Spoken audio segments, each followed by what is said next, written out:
Welcome back to Magic Muggle, a Harry Potter after show where we experience the Wizarding World chapter by chapter. I'm your resident Ravenclaw, Eric Cicada, aka Mr. Honest here, broadcasting from the highest tower in Hogwarts. Today we're diving into Chapter 15, the Hogwarts High Inquisitor, and Chapter 16, In the Hog's Head. These chapters are a huge turning point for Order of the Phoenix. Up until now, it has mostly felt like Harry against Umbridge. Harry getting punished or Harry being called a liar. Harry's carrying the burden almost alone. But beginning here, that starts to change. The Ministry tightens its grip on Hogwarts more than ever before, and ironically, that pressure starts creating resistance. Students begin opening their eyes. Teachers quietly push back. Hermione realizes something Harry himself can't see. And by the end of these chapters, one of the most beloved groups in the entire Harry Potter series is finally born. There's a lot to unpack today, so let's jump into Chapter 15, the Hogwarts High Inquisitor. The chapter opens with yet another article from the Daily Prophet, and honestly, at this point, the paper has become one of the biggest villains of the story. It no longer is representing the real news, it's manufacturing it. Percy Weasley proudly announces that Dolores Umbridge has been named Hogwarts' first ever High Inquisitor, giving her authority to inspect every professor at the school. And once again, educational decrees are quietly changing the entire structure of Hogwarts. I think one of the smartest things Rowling does throughout Order of the Phoenix, at least thus far, is show that institutions don't always change overnight. Sometimes freedom disappears one decree at a time.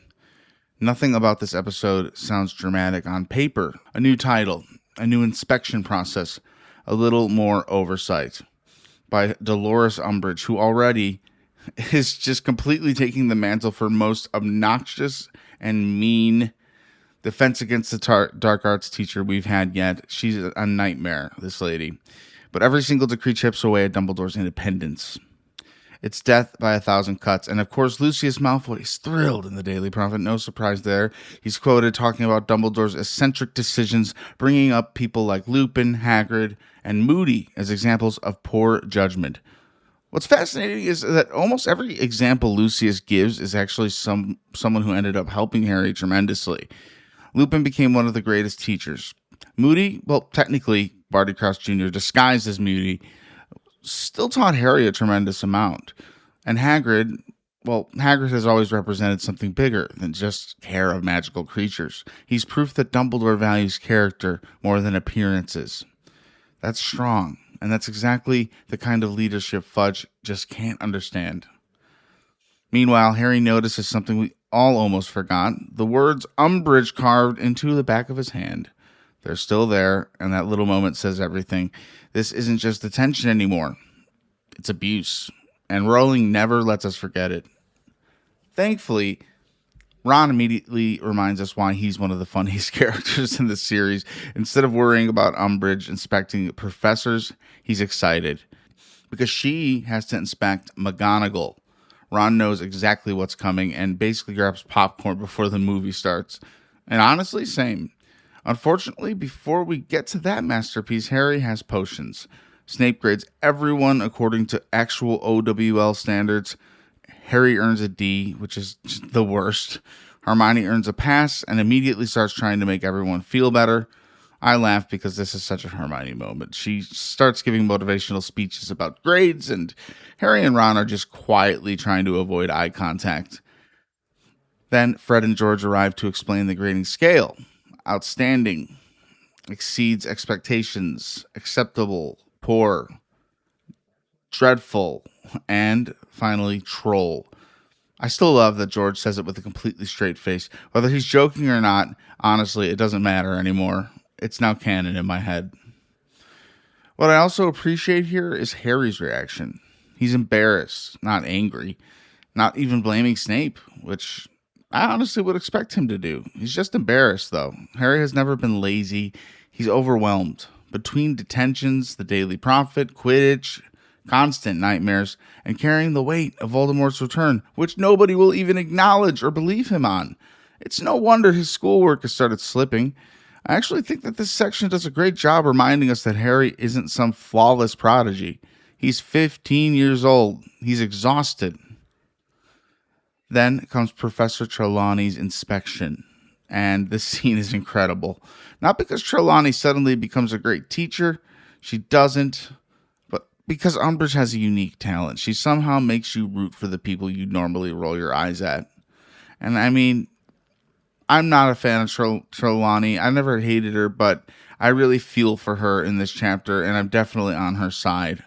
Watching Umbridge sit there with her clipboard, following Trelawney around, questioning her family history, demanding a prediction on command, it's uncomfortable. Trelawney is clearly shaken, and then she tries to recover by predicting, of course, grave danger.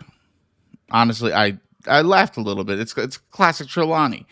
Even when she's backed into a corner, she reaches for dramatic prophecy. Umbridge simply writes another note. No emotion, no respect, just another mark on the clipboard. The clipboard almost becomes a character in this chapter on its own. It's a physical symbol of the Ministry's control.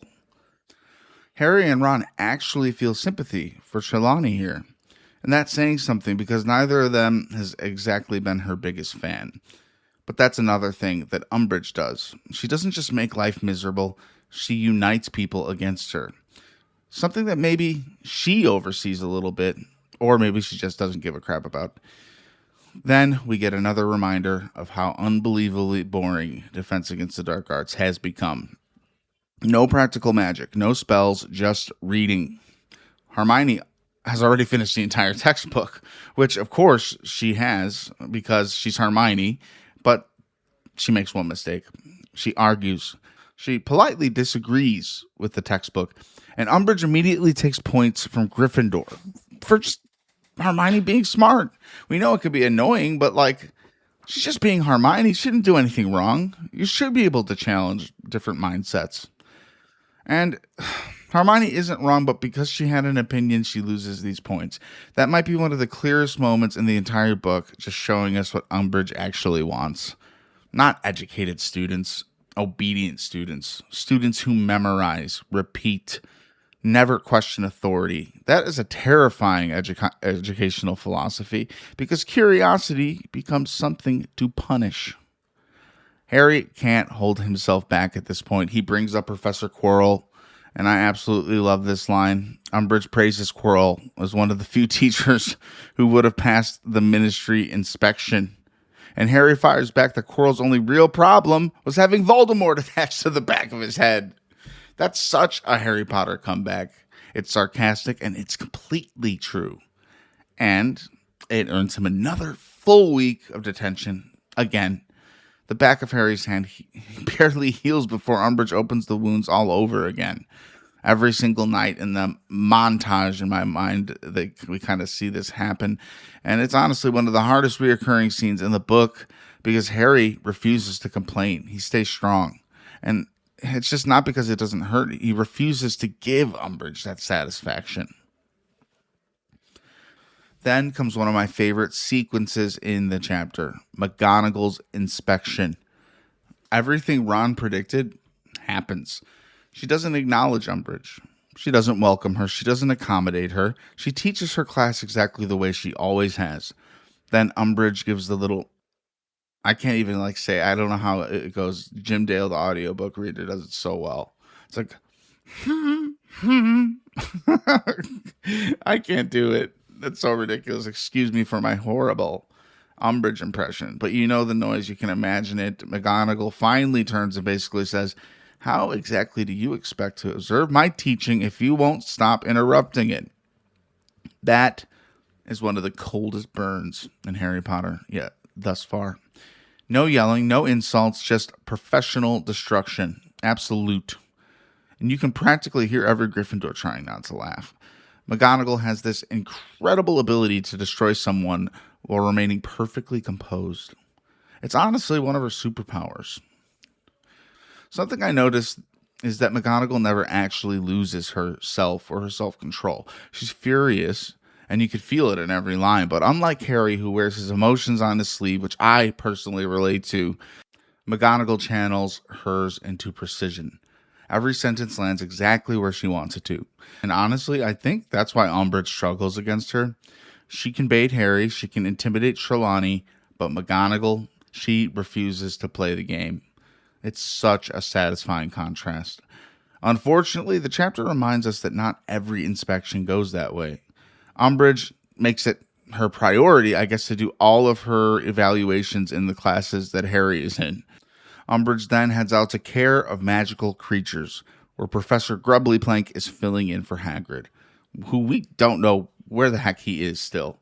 Right away, she starts fishing for information. Where's Hagrid? How long will he be gone? Does anyone know where he is? She isn't just inspecting lessons anymore. She's gathering intelligence. And that's what makes her so dangerous. Every conversation has an agenda. She always is collecting pieces of information she can use later. And honestly, I think it's good for Harry and the group that Dumbledore or the Order of the Phoenix didn't tell them what Hagrid is actually up to, which I don't know. But it gives them, honestly, no idea how to react. And no one can tell Umbridge out of emotion or anger that Hagrid's doing something important or whatever the heck he is doing. And it can't fall out of them because they just don't know. And I think that was the smartest choice to not let them know. Thankfully, Grubbly Plank doesn't give her much. She genuinely doesn't know where Hagrid is, and she focuses on teaching the class instead. Honestly, I've really come to appreciate Grubbly Plank. I mean, surprisingly, she's never going to replace Hagrid emotionally, but she's an excellent teacher. She sticks to the curriculum, keeps everyone safe, gets students ready for their OWLs. She's exactly the sort of substitute you'd want if your regular professor disappeared for a while. Even Umbridge has to admit she knows what she's doing. But then Malfoy opens his mouth. Of course he does. He immediately brings up Buckbeak. He reminds Umbridge that Hagrid's class once resulted in an injury. It's just such a Malfoy moment. But before Harry can stop himself, he jumps in. He points out that Malfoy only got hurt because he ignored every instruction Hagrid gave him. He's completely right, but Harry has reached the point where being right almost guarantees punishment. Umbridge calmly looks over and hands him another detention and walks away. That's one of the most frustrating patterns in this book. Truth doesn't matter, only obedience. And the thing is, nobody's seen what Harry's seen but Harry and us. So we have to realize that from another perspective, Harry is a kooky liar, and so is Dumbledore. It makes me angry, and I want revenge for Harry. It's already like, this is just straight up abuse. That night, Harry's hand is bleeding worse than ever. Ron and Hermione wait up for him in the common room, and Hermione brings out Essence of Murtlap. I absolutely love this little moment. There's no big speech, no dramatic music, just quietly something ready to help. That's friendship. Sometimes caring about someone isn't knowing the perfect thing to say. Sometimes it's simply having the bowl ready before they walk through the door. Ron wants Harry to tell McGonagall what's happening.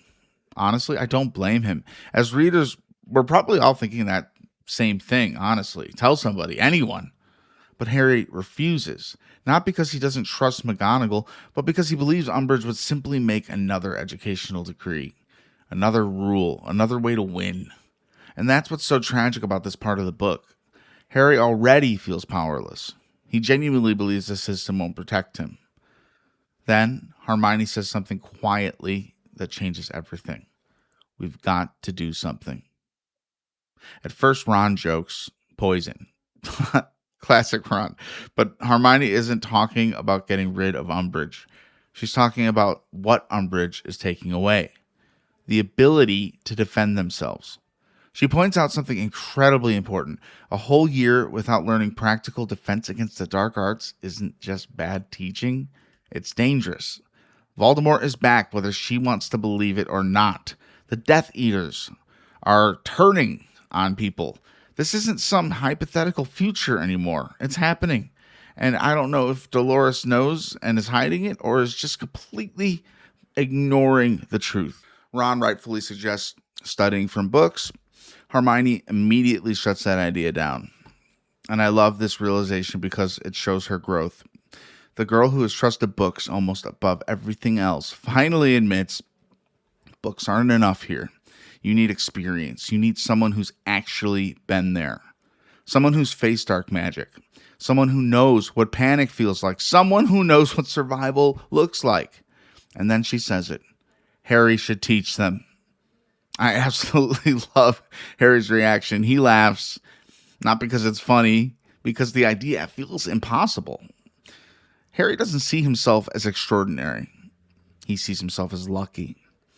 Ron and Hermione start listing everything he's done, the whole series of the book. The Philosopher's Stone, the Basilisk, the Dementors, the Triwizard Tournament, facing Voldemort more than once, one after another. Harry has an answer for every single one, and that is luck, help, timing, Fawkes, the Time Turner, someone else, anything except admitting that maybe, just maybe, he deserves some credit. Then comes what I honestly think is one of the most important emotional scenes thus far in Order of the Phoenix. Harry explodes, not out of arrogance, out of trauma. He tells them they have no idea what it's actually feeling like to stand in front of Voldemort, to know you're seconds away from death, to watch people die, to understand that no classroom can prepare you for that feeling. And then Cedric. Harry finally says what he's been carrying around. People talk about his survival like it proves he's special. Harry sees it differently. He thinks Cedric died because Voldemort wanted Harry alive. And that line absolutely breaks my heart. Because Harry isn't proud of surviving. He's feeling guilty for it. Survivor's guilt. Hermione responds with something beautiful. She says, that's exactly why we need you. Not because Harry knows the most spells, but because he knows what it's really like. That's such an important distinction. She isn't asking Harry to teach theory. She's asking him to teach courage, to teach experience, to teach the things that books can't. And for the first time, Harry doesn't say no. He doesn't exactly say yes either, but the idea has taken root. And that brings chapter 15 to a close. The ministry believes it's tightening its control over Hogwarts. Umbridge has inspections, educational decrees, punishments, detentions, authority. But what Fudge completely fails to realize is that every attempt to silence Harry is pushing people closer together. And that's not just in magic, that's human beings in general. We tend to come together and form alliances under the worst of situations. And I think that's one of the greatest things about human beings in general. Now, let's move into chapter 16, In the Hog's Head. I love how naturally these chapters just flow into one another.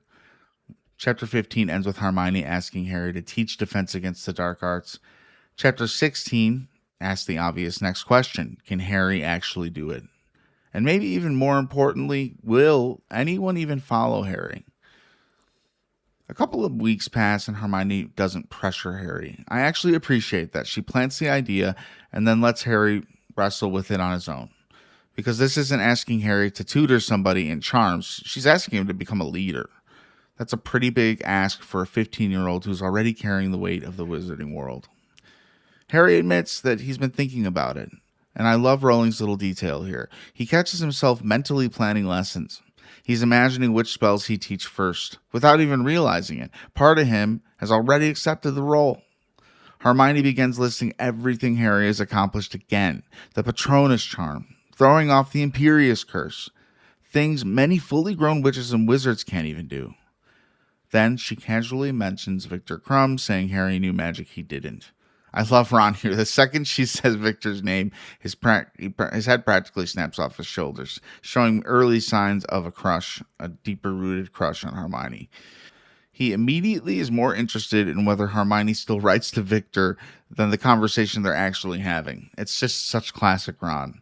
Jealous, protective, and a little immature, but also hilarious.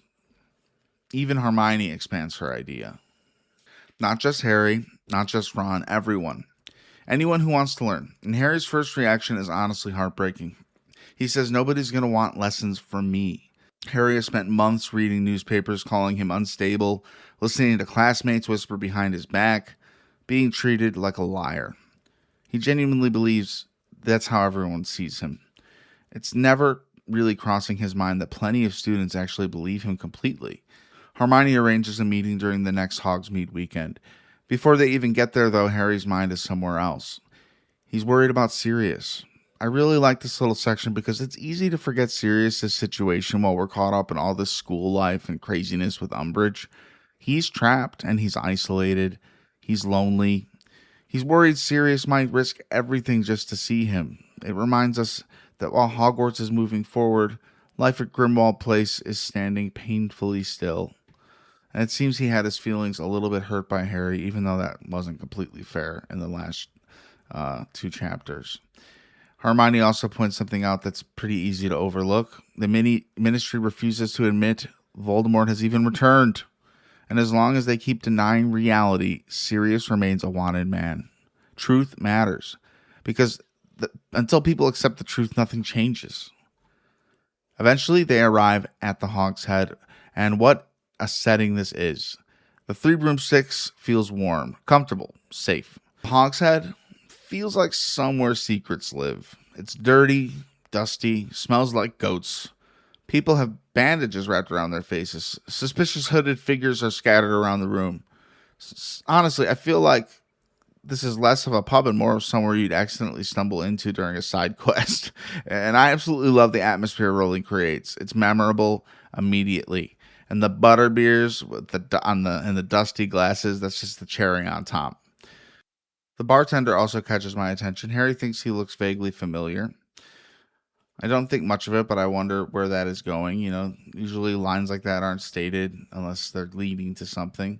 But reading these books, you notice just how often Rowling quietly plants little seeds before revealing who people really are. So I'm seeing that trend here, and I'm wondering what this guy is all about. Harry asks Hermione who's coming, and she says a couple people. Hermione, your definition of a couple people is wild, because the next thing Harry knows, the room starts filling. Neville, Dean, Lavender, Parvati, Padma, Ginny, Luna Lovegood, Fred and George, Lee, Jordan, Katie, Angela Cho Chang, Colin, Dennis, Ernie, Justin, Susan Bones, Zacharias Smiths, Ravenclaws, Hufflepuffs, and Gryffindors, students from almost every corner of Hogwarts. And I love Harry's reaction. A couple people?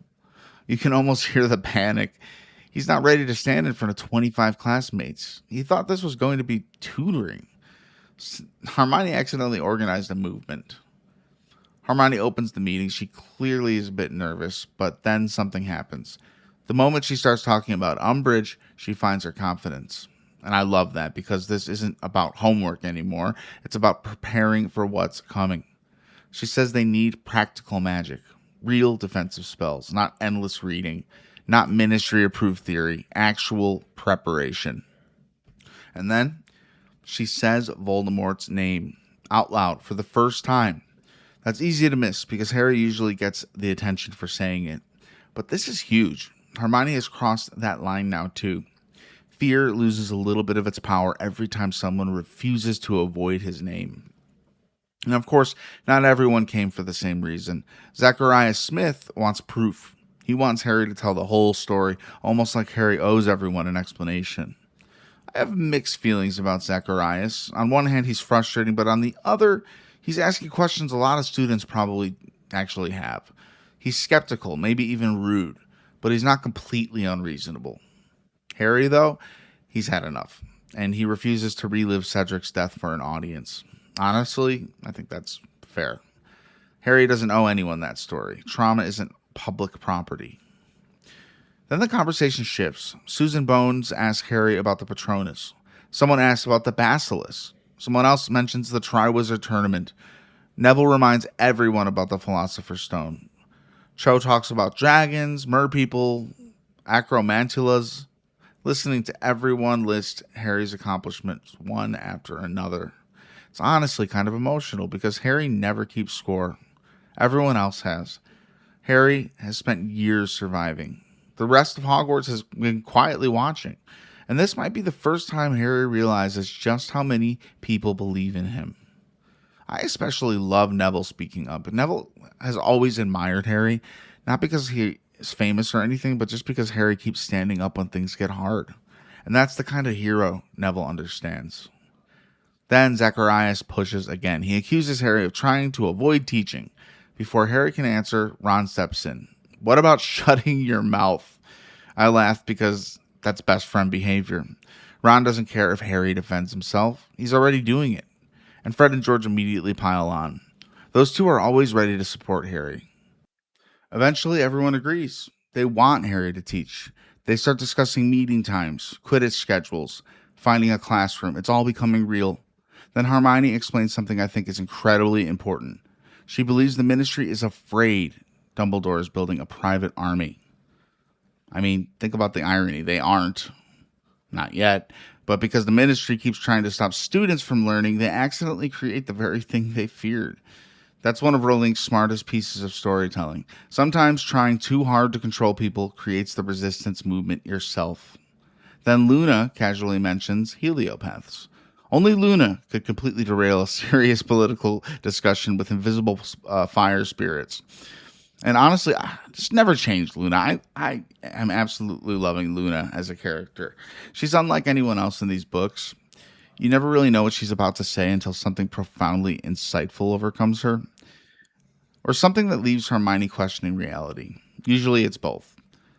Before everyone leaves, Hermione passes around a piece of parchment. Everyone signs their name. It's a simple scene, but it carries enormous weight.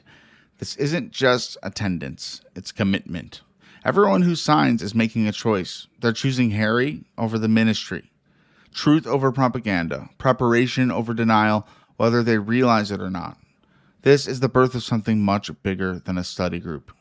And because Rowling always knows exactly when we need a laugh, the chapter ends with Ron discovering Ginny has been dating Michael Corner. His reaction is priceless. He immediately decides he doesn't like Michael. Even though 5 minutes earlier he barely remembered who Michael even was. It's such an older brother moment, completely irrational, completely believable, and Hermione watches the whole thing unfold. Like, yep, that's exactly why Ginny didn't tell you. It's the perfect little bit of humor to end an otherwise very significant chapter. These two chapters are really about one thing: leadership. Harry doesn't believe he's qualified. Hermione believes the experience matters more than confidence. The students believe Harry because he's lived through things that they're afraid of. And while the Ministry spends all of its energy trying to tighten its grip on Hogwarts, something much more powerful begins growing underneath it. Not a rebellion for the sake of rebellion. Hope, community, people choosing to prepare for the truth instead of hiding from it. That's brave. That's how this whole group begins. And I believe the group adapts a name that we will discuss in the next episode or so. Not with some grand speech, but with a group of students deciding that they're done waiting for someone else to save them. And honestly, I think that's one of the most inspiring ideas in the entire Harry Potter series. Thank you so much for listening to another episode of Magic Muggle, a Harry Potter after show. Next time, we'll continue our journey through Order of the Phoenix as this newly formed group takes its very first steps towards becoming something legendary. I would really appreciate it if you could just go and rate the show and leave a review. Every single one counts, and it really helps the podcast grow. So if you're listening, even if you're silent and you haven't said anything, don't be shy. Leave a 5-star rating and a literal review, or wherever you listen, a thumbs up, whatever you can do. We could really use the help. Join our Discord server in the notes of this episode and join us in talking about theories and what we think about each chapter. We can discuss Harry Potter a little bit more in there. And that's all I got for today. I really like these two chapters. I had a lot of fun covering them. I hope you had fun listening. And until next time, wands down, hearts full.